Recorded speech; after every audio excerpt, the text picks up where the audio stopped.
Welcome to your little $8.5 million home, a place to see how far your family has grown. Little Johnny punched a hole in the hall wall.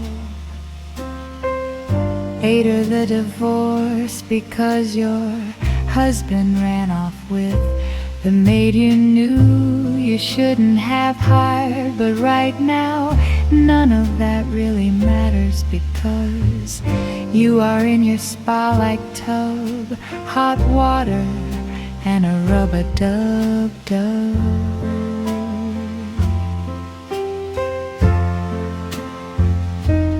Rubber-ducky, looking at you like you lost your mind.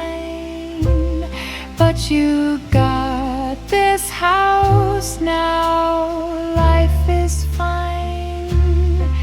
You got this house and now life is fine.